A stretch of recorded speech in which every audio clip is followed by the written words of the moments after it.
Hi friends, LIC WO notification అనేది release అయింది కదండి. ఆ డబ్ల్యూఓకి ఎంత శాలరీ వస్తుంది అనేది మనము ఈ వీడియోలో తెలుసుకుందామండి. మన దగ్గర వచ్చేసి లేటెస్ట్ మంత్ ఏదైతే జూలై ఉందో ఆ జూలై మంత్కి సంబంధించిన పే స్లిప్ అనేది మన దగ్గర ఉందండి. సో ఈ పోస్ట్ వచ్చేసి చాలా పాపులర్ పోస్ట్ అండి. ఇది higher officer cadre post, category 1 post అంటారు. సో ఆఫీసర్ క్యాడర్ అయినప్పటికి కూడా మనకి కొంచెం ప్రెజర్ తక్కువ ఉన్న పోస్ట్ అండి ఇది. మనకి ఎస్బీఐ పీఓ అలాంటివి చూసామనుకో శాలరీ ఎక్కువ ఉంటుంది, ప్రెజర్ ఎక్కువ ఉంటుంది. కానీ ఎల్ఐసి డబ్ల్యూఓలో ఉన్న అడ్వాంటేజ్ ఏంటి అంటే మనకి శాలరీ చాలా ఎక్కువ ఉంటుంది. ప్రెజర్ చూసుకున్నట్టయితే మరీ ఎస్బీఐ పీఓ అంత ఉండదని, చాలా నామినల్గానే ఉంటుంది. సో మనకి జూలై మంత్ శాలరీ గురించి ఇప్పుడు తెలుసుకుందామండి. బేసిక్ పే ఇతను ఎప్పుడు జాయిన్ అయ్యాడంటే యాక్చువల్గా 2023లో జాయిన్ అయ్యాడు. సో అతనికి ఇప్పుడు ఇంక్రిమెంట్ వచ్చింటుంది కాబట్టి సో ప్రజెంట్ అతని యొక్క బేసిక్ పే చూసుకున్నట్టయితే 93,000 ఉందండి. క్యాడర్ స్పెషల్ అలవెన్స్ అండి. ఒక్కొక్క క్యాడర్కి ఒక స్పెషల్ అలవెన్స్ అనేది ప్రకటిస్తాడు. డబ్ల్యూఓ క్యాడర్లో ఉన్న వాళ్ళకి వచ్చేసి 8,900 అనేది ఇప్పుడు అలవెన్స్ ఇస్తున్నాడు. సో సపోజ్ ఇంకోటి ఎల్ఐసిలో ఉన్న అడ్వాంటేజ్ ఏంటంటే ఏదైనా సరే ఎగ్జామ్స్ కనుక రాస్తే ఎగ్జామ్స్కి సంబంధించి ఇన్సెంటివ్స్ ఉంటాయి. లైక్ ఇన్సూరెన్స్ రిలేటెడ్ ఎగ్జామ్స్ ఏదైనా రాసామనుకోండి, అదొకటి హైయర్ ఎడ్యుకేషన్ క్వాలిఫికేషన్ పొందామంటే దానికి సంబంధించి మనకి అలవెన్స్లు అనేది ఇస్తారు. సో ఇతను ఎగ్జామ్ రాశాడు కాబట్టి దానికి స్పెషల్ అలవెన్స్ అనేసి ఒక 800 రూపీస్ ఇవ్వడం జరిగింది.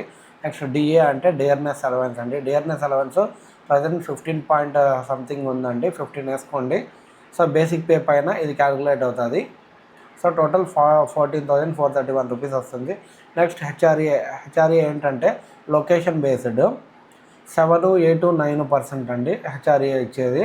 సో అంటే ఏబిసి కేటగిరీస్లో సిటీస్ని బైఫర్కేట్ చేస్తారు. సో ఇతను వచ్చేసి బి కేటగిరీకి సంబంధించిన చోట వర్క్ చేస్తున్నాడు. సో అతనికి వచ్చే హెచ్ఆర్ఏ ఎంత. నెక్స్ట్ సిసిఏ అంటే సిటీ కాంపెన్సేటరీ అలవెన్స్ అండి.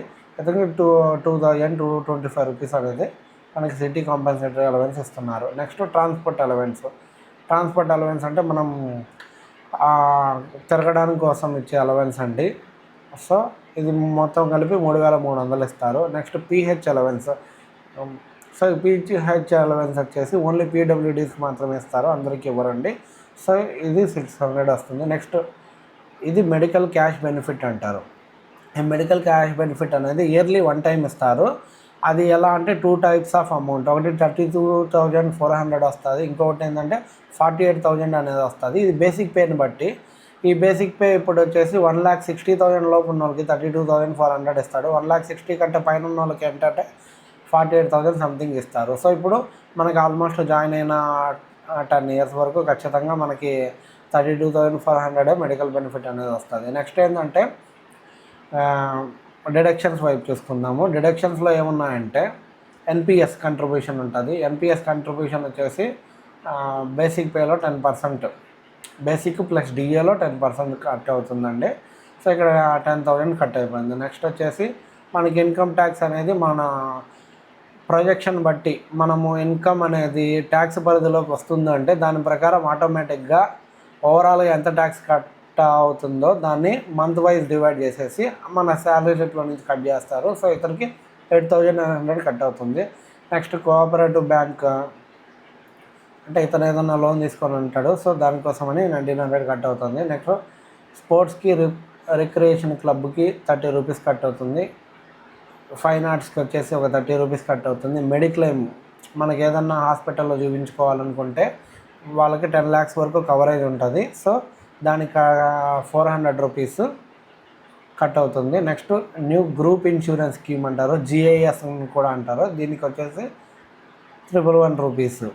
నెక్స్ట్ గ్రూప్ టర్మ్ ఇన్సూరెన్స్, దీనికి గ్రూప్ టర్మ్ ఇన్సూరెన్స్కి వచ్చేసి 775 రూపీస్ కట్ అవుతుంది. ఆప్షనల్ మెడిక్లెయిమ్ మనకు ఆల్రెడీ ఇక్కడ ఇస్తున్న మెడిక్లెయిమ్ సరిపోలేదు అనుకుంటే మనం కొంచెం ఆప్షనల్గా యాడ్ చేసుకోవచ్చు, దానికి 720 రూపీస్ వస్తుంది. నెక్స్ట్ జిఐఎస్ ప్రీమియం, దీనికి వచ్చేసి 3,260 రూపాయలు. దీనివల్ల వచ్చే బెనిఫిట్ ఏంటంటే మనకి 1 crore వరకు ఇన్సూరెన్స్ అనేది వస్తుందండి, అందుకనేసి ఈ ప్రీమియం.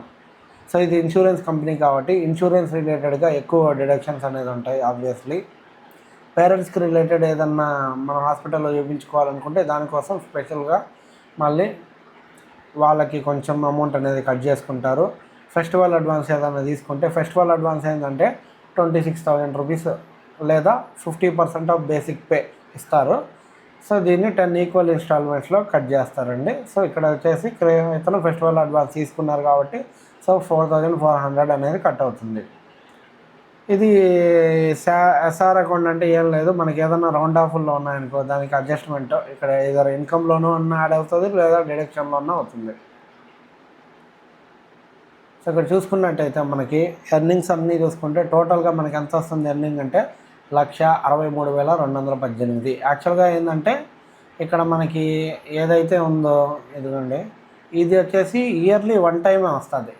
సో దీన్ని ఇప్పుడు కన్సిడర్ చేయకూడదు. యాక్చువల్గా దీంట్లో నుంచి ఈ 32,400 ఏదైతే ఉందో దీన్ని తీసేస్తే అప్రాక్సిమేట్గా 1,63,000లో నుంచి 32 తీసేస్తే 1,31,000 అప్రాక్సిమేట్గా మనకు వస్తుందండి శాలరీ. నోటిఫికేషన్లో మెన్షన్ చేసిన శాలరీ ఎంత అంటే 1,26,000. సో ఇతను కొంచెం ముందు జాయిన్ అయ్యాడు కాబట్టి ఇందుకు బేసిక్ పే అనేది ఒక 5,000 ఎక్స్ట్రా వచ్చింది. ఆ బేసిక్ పే అంత. సో టోటల్ ఇతని ఎర్నింగ్స్ వచ్చేసి 1,63,000 వస్తుందండి. అదే డిడక్షన్ చూసుకున్నట్టయితే టోటల్గా 32,000 దాకా కట్ అవుతుంది. సో 1,63,000లో నుంచి 32 చేస్తే నెట్ శాలరీ మనకి ఆల్మోస్ట్ 1,30,000 అనేది నెట్ శాలరీ రూపంలో మనకు వస్తుందండి. ఆఫీసర్ క్యాడర్లో ఉండి ప్రెజర్ చాలా తక్కువగా ఉండి హైయెస్ట్ శాలరీ ఇస్తున్న ఏకైక జాబ్ అండి ఇది LIC EEO.